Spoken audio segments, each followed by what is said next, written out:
William and Mary. So we have Valparaiso defeat Evansville 3-0. Hofstra at Swinburne goes 1-all game. North Florida Eastern Kentucky is scoreless in the 47th minute in the 8th quarter. In the 8th quarters, Student at Limon is at halftime scoreless in the NEC regular season. There's 2 games left in the NEC regular season today. And then there's some on Sunday, the 2nd, November 2nd. We have UTSA at Temple in the 4th minute scoreless.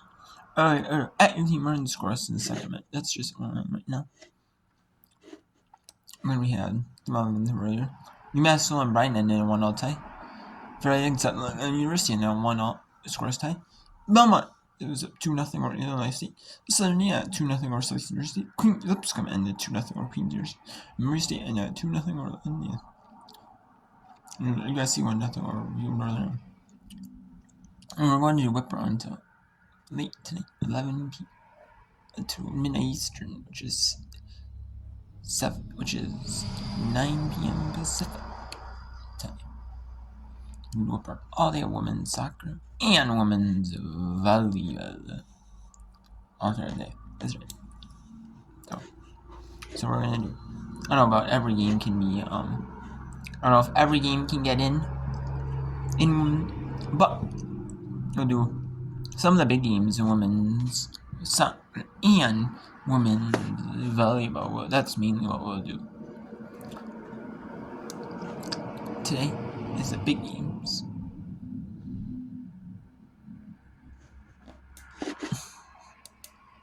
Or do some close games.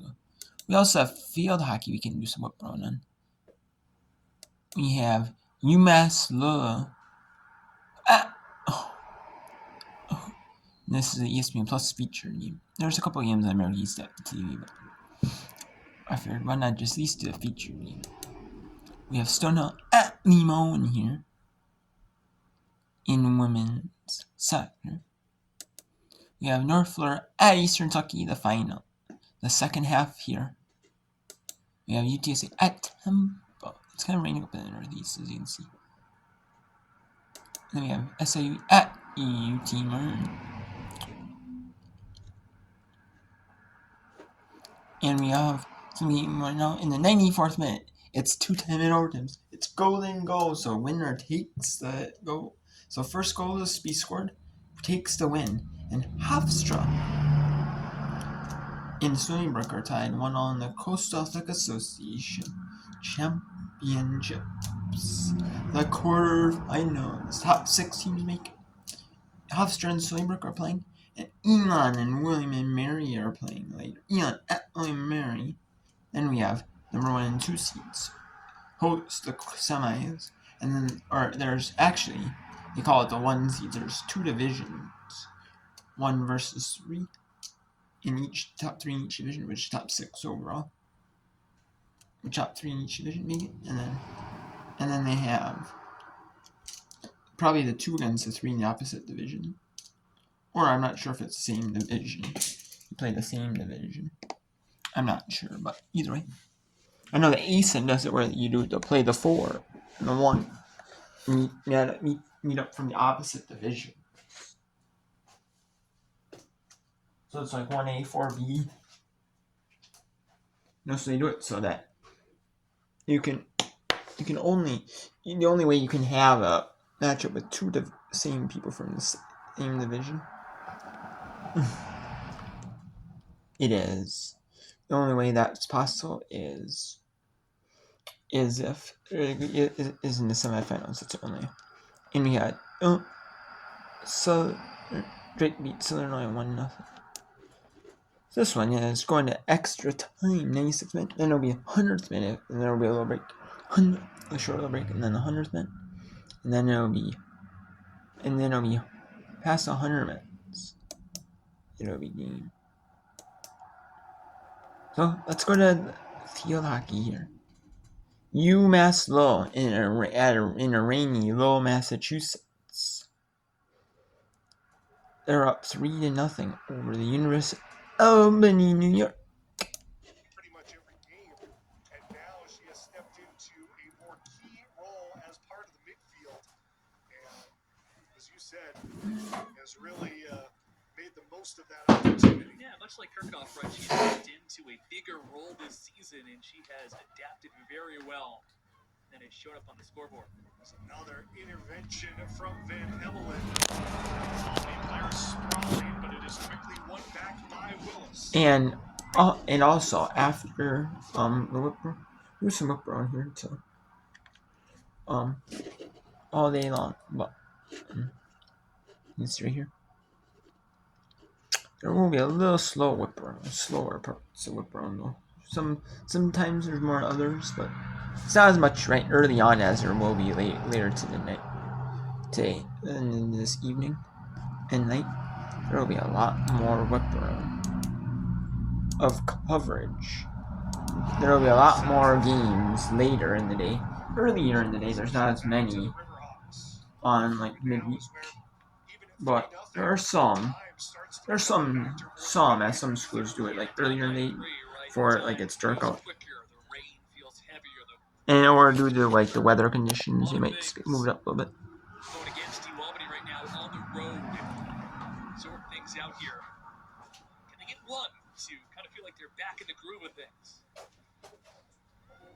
Deflected ball settled by Pistilli. She'll get it out towards the corner. It's the whistle.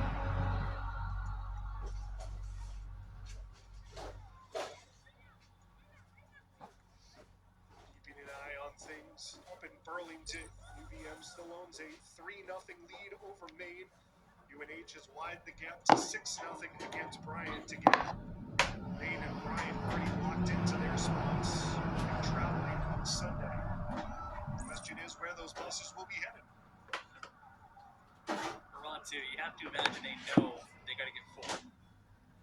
So they're playing a 3-0 game as Maine has just put a goal in the back of the net to make it 3-1. So now it becomes a more difficult trip for Vermont. They try to get 2 with the Black Bears scoring here in the fourth quarter.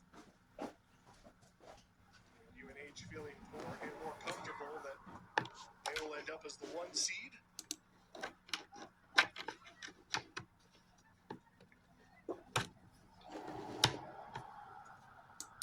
the Wildcats were pulling for UMass Lowell in this one, so this result, I'm sure, will make folks in Durham a little more relieved that their spot is secure.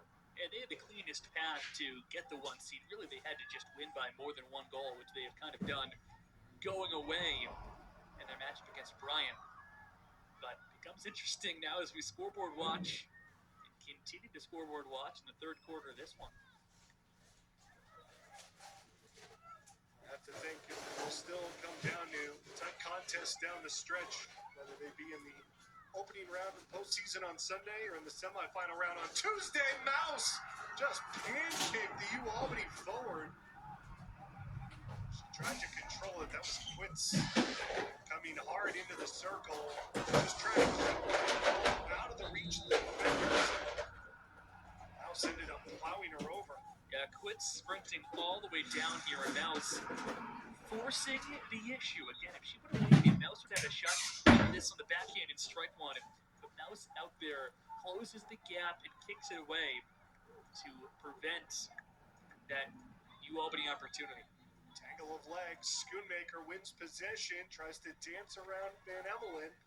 Mouse again, quickly off the line. Shot blocked in front and hit a body. That was Tautry who knocked it down. Right. Now let's go to the ASUN Championships for women's soccer. Here we have 34 minutes remaining in this one. North Florida and Eastern Kentucky. Let's take a look at the score. So through 100 minutes, the 10-minute first overtime in college soccer. We do it to where there's 2 10-minute overtimes. It's not golden. It's golden goal, so winner takes it. It's not like professional soccer where you play 2 15-minute periods, but you have to play them through regardless of the score. In college soccer, that is not the case. You don't play through them if you don't You don't play through them. You don't have to play through all 100 minutes or 120 minutes. You don't. And even in college soccer, 2 10 periods, you don't have to play through all 10 minutes, all 20 minutes. You don't.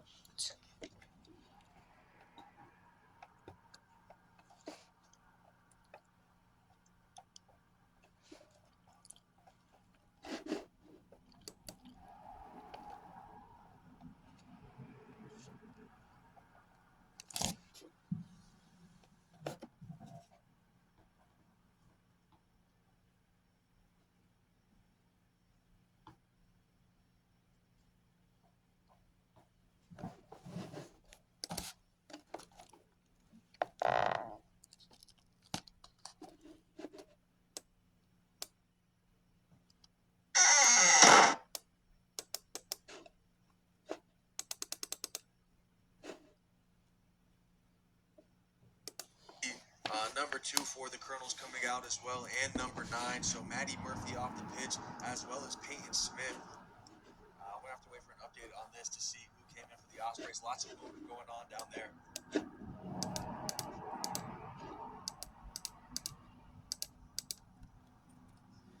Throw in here for the Colonels deep in their defensive zone.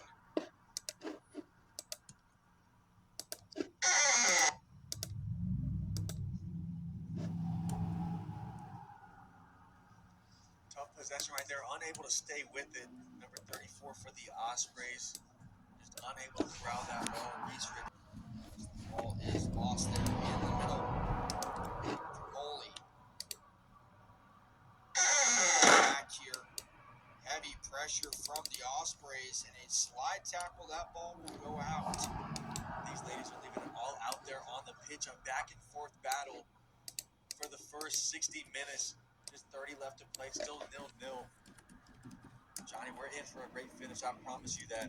I mean, these two teams continue to battle it out here. Just over 58 and a half minutes through here. So just some fantastic soccer so far. Still knotted at 0-0.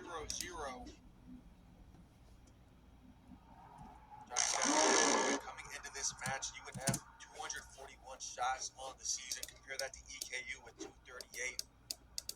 Ospreys only outshoot them by 3 entering this ballgame. Now the difference is 9 just in this one alone. EKU on offense, they're having a hard time putting some things together here in the second half. As we've yet to see a real offensive half. Could be one right here. As the ball into the 18, just having a chance to the middle, connecting the left-footed shot right in on net. Just as I said it, Ty, potentially the best opportunity of the game between the two teams. A big shot there inside the 18 and just not able to get much pace on it. It was Anna Manning right there. She's got 35 shots throughout the season. Good for 10th overall in the conference. Unfortunately, she had to put her face in her hands after that when she knew it was a good opportunity. Just could not find the net there. And just not enough pace inside the 18. Uncontested shot. And when a game this big. Alright, so let's go to Stonehill at Limon. Let's go Syracuse here. Raymond's. The Stone Skyhawks. They lead 1-0 over the Limon Dolphins. These are two newcomers to their joint. They're in their 4-year transition period where you have to train. You get 4 years. You can't be in the NCAA tournament in any sport. You can't be in there for any sport. You can't be because you're transitioning from Division 2 to Division 1. And some of these teams really just start to build especially when they get Division 2 talent. You think I think it's, or it may be 3 now before you can be in there. And I'm not sure why that is, but I know there's teams out there who maybe tournaments, like they've been ineligible for postseason tournaments, and it's huh? It's kind of why, You know, like, they earned it. Like, why did they get their set, you know? They earned it by the rule of how the rules are set, and they don't get, you know. Like, especially the IMAC qualifier one. It's, you know, they still guarantee a spot. It's like, huh?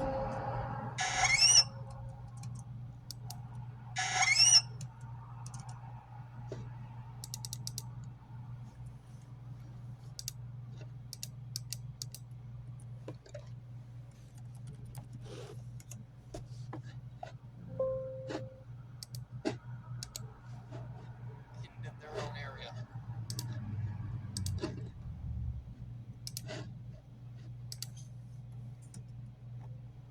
Sub heads it forward. Spin move from Anselmo nearly got through. Ball pops to Silstra. She'll try to go down this near side. Olivia Day picks it up, goes for the nutmeg. Couldn't get it against Lamusio.